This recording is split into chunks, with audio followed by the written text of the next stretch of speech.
I, 45F, never thought I would be posting something like this here, but I really need to get this off my chest. I've been sitting here for hours trying to figure out how to even start writing this, but I guess I'll begin with some background. I got married to my first husband Tom when I was very young, just 19. We were college sweethearts, and everyone told us we were too young, but we didn't listen. I got pregnant with Juliet within the first year of our marriage. Being young parents was tough, but we managed somehow. Tom went into investment banking and started making good money, but he was never around. He'd leave before dawn and come back after midnight. Even on weekends, he was always networking or had important client meetings. I raised Juliet mostly by myself, and we became incredibly close. She was such a sweet child, always trying to make me happy, especially when I was sad about Tom's absence. As she grew older, she became my best friend. We would have movie nights when Tom was working late, which was pretty much every night. We went shopping together, had spa days, and told each other everything. At least, that's what I thought. Tom and I finally divorced 5 years ago.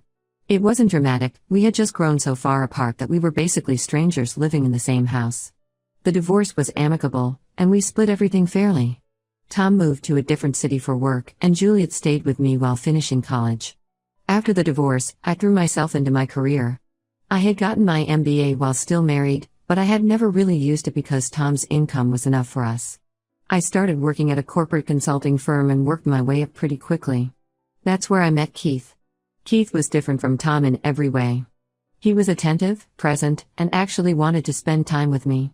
He would bring me coffee in the morning just the way I liked it, leave little notes on my desk, and actually listened when I talked about my day.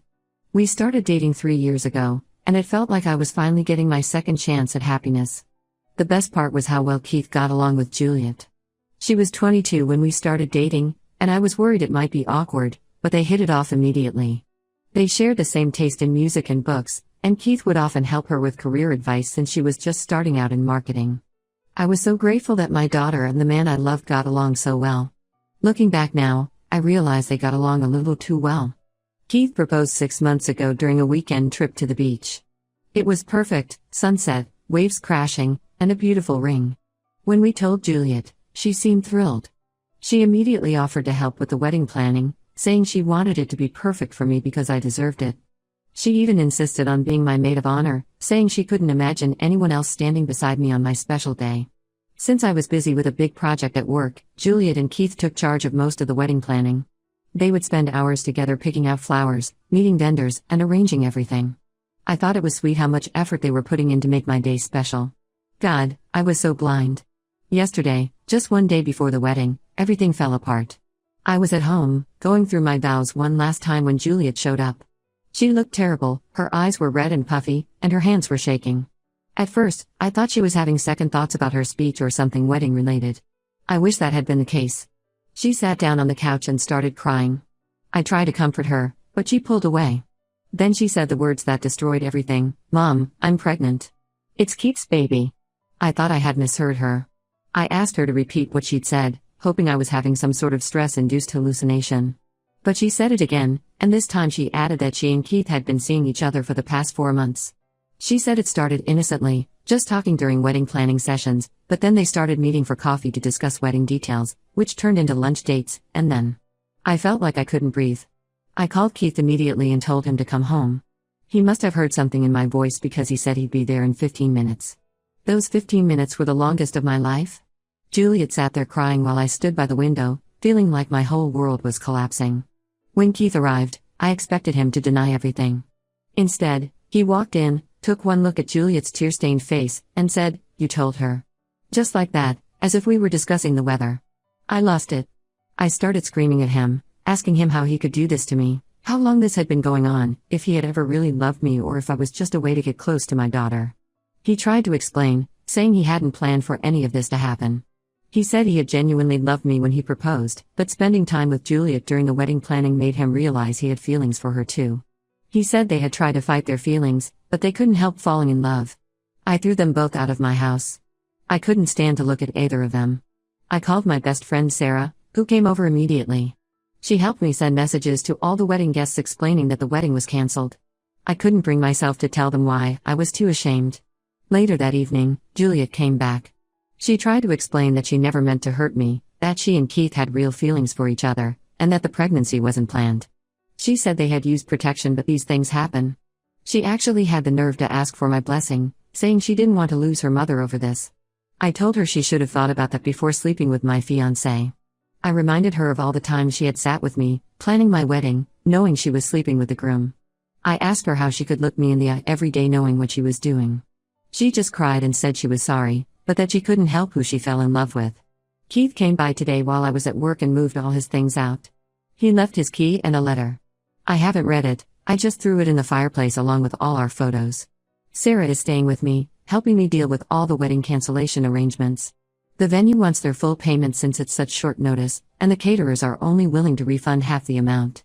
I've blocked both Keith and Juliet's numbers. I can't stand to look at my social media because there are still photos of us together, the three of us at Christmas, at Keith's birthday party, at our engagement celebration. Every memory is now tainted by their betrayal. The worst part is knowing that while I was planning my wedding, my daughter was sleeping with my fiancé. While I was writing my vows, they were planning their future together. While I was picking out my wedding dress, my daughter was carrying my fiancé's child. I don't know how to move forward from this. Everything in this house reminds me of them. I need advice on how to handle this situation because right now, I can't even imagine ever speaking to either of them again. Update 1, it's been 2 weeks since my last post, and I want to thank everyone who commented and offered support. These past weeks have been a complete nightmare, and every day brings some new painful revelation or situation I have to deal with. I finally went back to work last week. I couldn't take any more time off without having to explain the real reason to HR, and I needed something to distract me from constantly thinking about what happened. The first day back was horrible. Keith works on the same floor, and even though I requested a transfer to a different department, I still have to see him occasionally in the hallways or the cafeteria. Every time I do, I feel physically sick. My colleagues keep asking about the cancelled wedding. Some are genuinely concerned, while others are just fishing for gossip. I've been telling everyone that Keith and I realized we wanted different things in life, which is probably the understatement of the century. A few people who worked closely with Keith and me have noticed the tension, and there are whispers going around. I try to ignore them, but it's hard when people suddenly stop talking when I enter the break room. But the work situation isn't even the worst part. Last week, I received a pink envelope in my mail. Inside was an invitation to a baby shower. Not just any baby shower, my daughter's baby shower. The invitation was from Keith's sister Amanda, who used to be my friend and was supposed to be one of my bridesmaids. The shower is planned for next month at Amanda's house, and the invitation specifically mentioned that the grandmother-to-be's presence would make the day extra special. I was so angry I could barely see straight. The nerve of them, to think I would want to celebrate this pregnancy. I called Amanda immediately. She picked up with this fake cheerful voice, acting like nothing was wrong. When I confronted her about the inappropriateness of the invitation, she actually defended Keith and Juliet. She said they were young and in love, conveniently forgetting that Keith is 38, and that I should be happy because true love doesn't follow rules or conventions. Amanda went on to tell me that Keith and Juliet were planning to get married after the baby was born, and that I should accept their relationship for my grandchild's sake. She said that holding on to anger would only hurt me in the long run, and that family should stick together no matter what. I hung up on her mid-sentence. Just when I thought things couldn't get worse, my ex-husband Tom called. Apparently, Juliet had gone crying to him about how I was being unreasonable and cruel by refusing to speak to her. Tom, who was barely present during Juliet's childhood and missed most of her important milestones because of work, had the audacity to lecture me about parenting. He said if I had been a more present mother instead of focusing on my career after our divorce, Juliet wouldn't have developed daddy issues and fallen for an older man. I reminded him that he was the one who chose work over family for 20 years, and that he had no right to judge my parenting when he had barely been a parent himself. He tried to argue, but I shut that down quickly. The last thing I need right now is parenting advice from a man who couldn't tell you what our daughter's favorite color was when she was growing up. The most painful revelation came from Maria, a junior employee at my company. She came to my office yesterday and closed the door. She looked nervous but said she felt I deserved to know the truth. According to her, she had seen Keith and Juliet having lunch together at a cafe near our office multiple times, months before Keith proposed to me. She even remembered seeing them holding hands under the table once, but hadn't said anything because she wasn't sure about what she saw and didn't want to cause trouble. This means Keith was already involved with my daughter when he asked me to marry him. All those romantic dates, the beautiful proposal at the beach, the excitement of wedding planning, it was all a lie. He was sleeping with my daughter while planning a future with me. The thought makes me physically ill. Sarah suggested I talk to a lawyer about the wedding cancellation costs.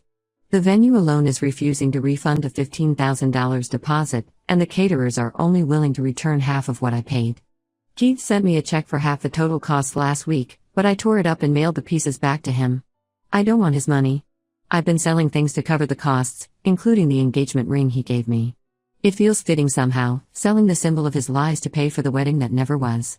The hardest part is dealing with mutual friends who keep trying to mediate. They say I'm being too harsh, that I should try to understand Juliet's perspective because she's young and in love. But she's 25, not some teenager who doesn't understand right from wrong. She knew exactly what she was doing every time she met Keith behind my back, every time she sat with me planning my wedding while carrying on an affair with my fiancé. Some friends have suggested family counseling, saying we need to work through this for the sake of the baby. But I can't even think about the baby right now. The thought that my grandchild was conceived while my daughter was betraying me is too painful to process. I know eventually I'll have to deal with all of this, but right now, I just need space to grieve the loss of 2 relationships I thought would last forever. Update 2. 6 months have passed since my last update, and the situation has taken an unexpected turn. Yesterday, I received a message on Facebook from someone named Rachel. She introduced herself as Juliet's friend from college and said she had something important to tell me about my daughter and Keith. At first, I was hesitant to respond. I've been trying to move forward with my life and hadn't spoken to either Juliet or Keith in months. But something about Rachel's message seemed urgent, so I agreed to meet her for coffee. What she told me changed everything. According to Rachel, Juliet had been dating someone else when she started seeing Keith, a guy named Mike from her office. They had been together for about 6 months, and Juliet suspected she was pregnant with Mike's baby even before she started pursuing Keith. Rachel showed me screenshots of conversations where Juliet had confided in her about the pregnancy. The messages were from about 7 months ago, right around the time she and Keith started their affair. In them, Juliet admitted that she had calculated the dates and knew the baby couldn't be Keith's, but she saw an opportunity. She told Rachel that Mike was struggling in his career and still lived with roommates, while Keith was established and successful. She thought Keith would be a better provider for her and the baby. Rachel showed me more messages where Juliet detailed how she deliberately got closer to Keith during the wedding planning, knowing he was attracted to her. She had planned the whole thing, using the pregnancy as a way to trap Keith because she had developed feelings for him and thought he would be a better father figure than Mike. I felt sick reading these messages. Not just because of Juliet's manipulation, but because I remembered how Keith had lost his job 2 months ago due to company downsizing. He had been the primary earner in their relationship, and I heard through mutual friends that they were struggling financially. Before I could process all this information, I received a call from Amanda, Keith's sister. She wasn't her usual self-righteous self this time. Instead, she sounded worried. She told me Keith and Juliet had been fighting constantly since he lost his job. Keith had started drinking heavily and was becoming increasingly paranoid about the pregnancy, questioning the timing and demanding to know more about Juliet's past relationships. I debated for days about what to do with this information. Part of me wanted Keith to suffer the same betrayal I had experienced. After all, he had chosen to pursue a relationship with my daughter while engaged to me. But another part of me felt he deserved to know the truth about the baby. Finally, I created an anonymous email account and sent the screenshots to Keith without any additional message. I didn't want to get involved directly, but I couldn't keep this information to myself either. 2 days later, Juliet showed up at my door. She looked terrible, like she hadn't slept in days. Her eyes were swollen from crying, and she was shaking. She told me Keith had confronted her about the baby's paternity and then things had gotten ugly. He had demanded a paternity test and kicked her out when she refused to take one immediately. She tried to justify her actions, saying she really had fallen in love with Keith and that's why she lied about the baby. She claimed she was going to tell him eventually but was afraid he would leave her if he knew the truth. She begged me to help her, saying she had nowhere else to go. I listened to her sob story without saying a word. When she finished, I asked her if she remembered the day she told me about her affair with Keith. I reminded her how she had stood in this same spot, crying and begging for understanding, claiming that love doesn't follow rules. I asked her how it felt now that karma had caught up with her. She tried to defend herself, saying she knew what she did was wrong but she was scared and confused. She said she really did love Keith and thought they could be happy together. I told her that real love doesn't start with lies and betrayal. Before she left, she asked me if I had been the one to send the screenshots to Keith. I didn't answer, but I think she knew. She looked at me one last time and said she was sorry for everything, but I just closed the door. I had heard enough apologies to last a lifetime. The next day, I heard from Amanda that Keith had moved out of their apartment and was staying with a friend. He's insisting on a paternity test, and Juliet has finally agreed to take one. I don't know what will happen next, but I feel oddly at peace. Sometimes the truth has a way of coming out, no matter how hard people try to hide it. Update 3. It's been 2 years since this whole mess started, and I felt I should give one final update to close this chapter of my life. A lot has happened since my last post, and some of you have been messaging me asking for updates. The paternity test results came back exactly as Rachel's messages had suggested. Keith wasn't the father. I heard through mutual friends that he completely broke down after getting the results. He moved to Seattle for a fresh start, and from what I've seen on LinkedIn, he's now a senior manager at a tech company there. Amanda told me he's dating someone new, a divorced mother of 2, and seems to be doing well. I'm glad for him, despite everything that happened. As for Juliet, she had her baby, a boy she named James. Mike, the actual father, was contacted after the paternity test results came out. He demanded his own test, which confirmed he was the father, but he wants nothing to do with either Juliet or the baby. According to Rachel, he was furious about how Juliet had tried to pass the baby off as Keith's and told everyone in their office about what she had done. Juliet ended up having to quit her job because of the gossip and workplace tension. Last week, Juliet showed up at my door unannounced. She looked different, older somehow, more worn down. She's working 2 jobs now, as a waitress in the mornings and a retail clerk in the evenings.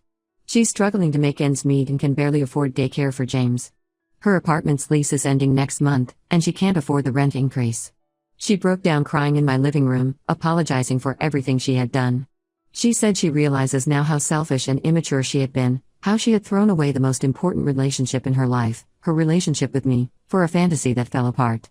She admitted that she had been so caught up in the excitement of the affair with Keith that she convinced herself it was true love, when really, she was just trying to escape her responsibilities and find an easy way out. She asked if she and James could move in with me temporarily until she gets back on her feet. She said she's changed, that being a single mother has made her grow up and understand the consequences of her actions. She even tried to use James as leverage, saying I was punishing my innocent grandson for her mistakes.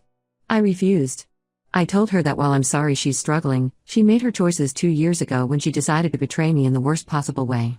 Her actions weren't just a mistake, they were calculated decisions made over months. She had countless opportunities to come clean, but instead, she chose to lie and manipulate everyone around her. She left crying, saying I was being cruel and unforgiving. Maybe I am, but I've learned that sometimes maintaining firm boundaries is the kindest thing you can do for yourself, even if it hurts others. Some wounds run too deep to heal, and some betrayals can't be undone with apologies and tears. As for me, I've finally found peace. I got another promotion at work, bought a small vacation home by the lake, and have made new friends through a hiking group. I've even started dating again, nothing serious yet, but it's nice to know that my heart isn't completely closed off. Some people, including my ex-husband Tom, tell me I'm being too harsh, that I should forgive Juliet for James's sake. But I've learned that forgiveness doesn't always mean letting someone back into your life. Sometimes it just means letting go of the anger and moving forward without them. I still see James occasionally at family gatherings. It's impossible to avoid completely, but I keep my distance. It's not his fault how he came into this world, but every time I look at him, I'm reminded of the betrayal that created him. Maybe that will change with time, maybe it won't. For now, I'm focusing on my own happiness and healing, and that's enough.